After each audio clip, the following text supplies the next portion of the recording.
যাবে না। Never lose hope, কখনো নিরাশ হওয়া যাবে না। মুমিন কখনো নিরাশ হতে পারে? আপনি কত পাপ করেছেন, আপনি কত অন্যায় করেছেন, আপনি কত ভুল করেছেন, আপনি নিজের উপরে কত জুলুম করেছেন। আপনার পাপ অন্যায় আর গুনাহগুলো যদি হয় খালের পানির সমান, বিলের পানির সমান, জেনে রাখবেন আল্লাহর দয়া হলো সাগরের পানির সমান। আমাদের পাপ আর অন্যায় যদি হয় পাহাড়ের সমান, আল্লাহর দয়া আকাশের সমান। আমাদের পাপ আর অন্যায় যদি হয় আকাশের সমান, আল্লাহর দয়ার ভালোবাসা হলো তার আরশের সমান। ঠিক কি না? কত পাপ আপনি করেছেন, চোখের পানি ছেড়ে জায়নামাজটা বিছিয়ে আল্লাহর কাছে ক্ষমা চান। চাওয়ার মতো চাইলে সবগুলো মাফ করে দিতে পারে কে? এজন্য রব্বুল আলামিন বলেন, গোলাম তওবা কর। তওবাকারীদেরকে পছন্দ করে কে?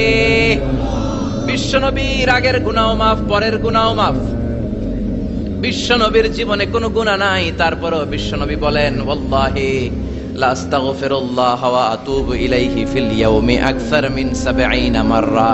আমি প্রতিদিন আল্লাহর কাছে ৭০ বারেরও বেশি তওবা করি।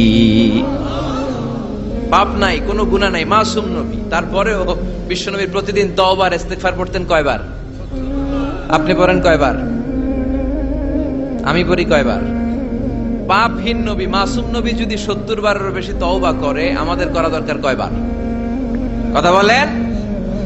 এজন্য সৈয়দনা আদম আলাইহিস সালাম ভুল করেছে, আমরাও ভুল করি। সৈয়দনা আদম আলাইহিস সালামকে আল্লাহ ক্ষমা করে দিয়েছেন, আমাদেরকেও ক্ষমা করে দিবে কে? আল্লাহর দয়া, আল্লাহর ভালোবাসা, আল্লাহর করুণা যে কত বিশাল আমাদের কোনো ধারণাই নাই। আল্লাহ ভালোবাসাকে তৈরি করে ১০০ টুকরা করলেন।